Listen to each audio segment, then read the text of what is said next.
In this film, Karthik Subbaraj, the director, invited us to watch a film, but when we left, we had consumed cinema. Hello guys, I'm Nona Prince and I finally watched Jigarthanda DoubleX. I had seen part 1, I liked the concept. I knew this is gonna be a spiritual sequel, so it will be similar. That's what even the trailer gives you. It is a film about films or filmmaking. But the way this meta-ness is used in this film with different attributes of what makes a film and how it transcends and can change people's life, we see the power of cinema. Now, I didn't watch this film in theaters because there was some issue with the release. So I had to wait for the OTT release and we actually did a live watch along of the film, and the cut down reaction will also come. When you watch a film a long time after the release, you have a lot of context about it. And I heard how extraordinary this film is. People were going crazy. And knowing the first film, I was actually wondering that what did Karthik Subbaraj did? And what he did was showing his capability of turning a film into cinema. The question is, how did he do that? This film is born out of the love of cinema. It's directly paying homage to the American Western films of Clint Eastwood. His presence is not just in the soul, but even physically in the film.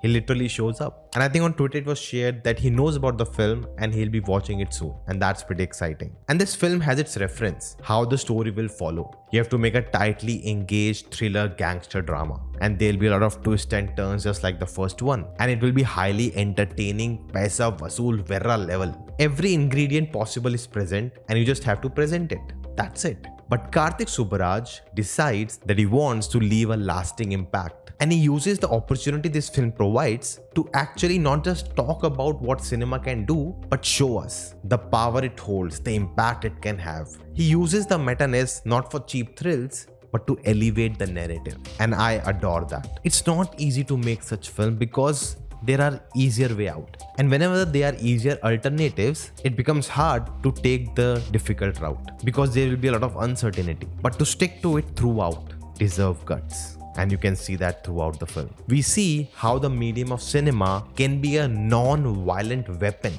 to get justice. Always the oppressors want to hide the truth and they use media to spread the lies. But the film shows you how you can use cinema to unravel the truth and set it free. And the way the film does it, it never feels forced. It doesn't feel like the film was going somewhere else and it just took a U-turn.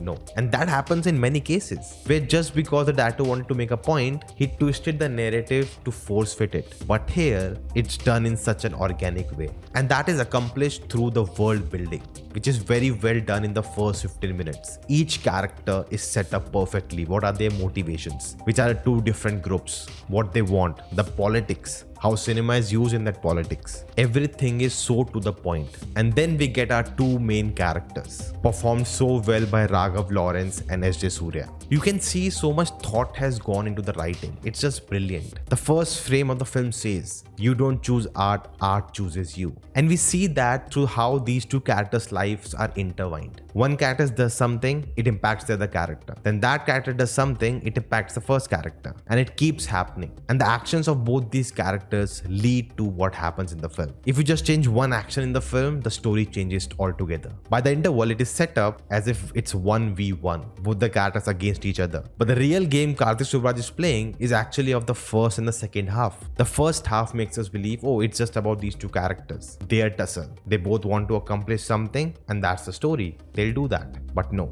there's something bigger at stake. You know, there are a lot of references from Tamil cinema and the history of Tamil Nadu also and the politics. So there are a lot of inside things, references which I may not get. You know, some old songs that are being played. Because the film is set in 1970s, a movie is being shot. And the scene they are shooting, maybe it's a reference to some old film. There is a mention of Rajnikant's debut film, that he's gonna be the next superstar. The first black skin superstar. And through all of this, even I don't know much, I can tell that the film is taking shots at a lot of things that happen in the film industry or has been happening. How the directors behave, how the audience behaves, how they are blinded by their star power. They don't see anything else. But the core issue the film comes to in the second half, it's actually true throughout the world. A movie like Killers of the Flower Moon by Scorsese is about that. When the indigenous people are removed from their homes, when the culture, the nature is not valued, those people who are living on that land for so many years, that's their home, but they are turned into enemy.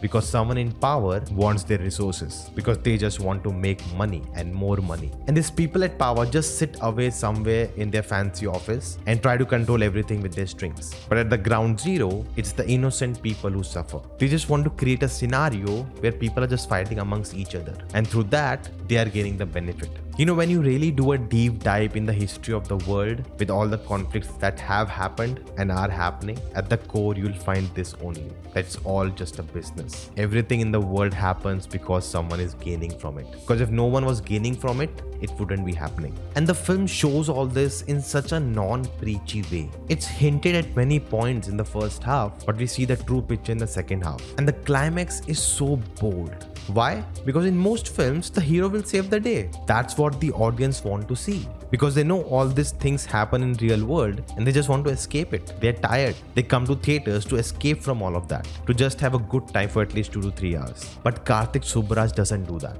He wants to end the film at a hopeful high, but before that comes the brutal, real truth.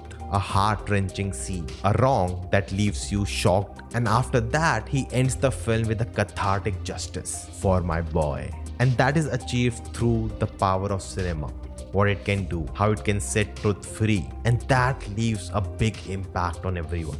Films can be just for entertainment or escapism, but it can also be used to bring a change, to enlighten people. See, as a film, it's technically brilliant. The cinematography is... the lighting, oh my god, I was like, every shot is a wallpaper worthy. The camera movements, the single takes, the framing. Some of the images look like painting. The visual effects are done so well. Some of them are just flawless. The music by Santosh Nayan accompany the visuals so well. But you know, all of these great things means nothing if it's not supported by a great story. But when the story is good, with a great intent, you flawlessly accomplish cinema. Now in this video I talked about a Tamil superhero film which actually is better than most of the Hollywood films coming out recently. Check out my video on the Mahaviran movie. What do you think? Let me know your thoughts in the comments below and I will see you next time.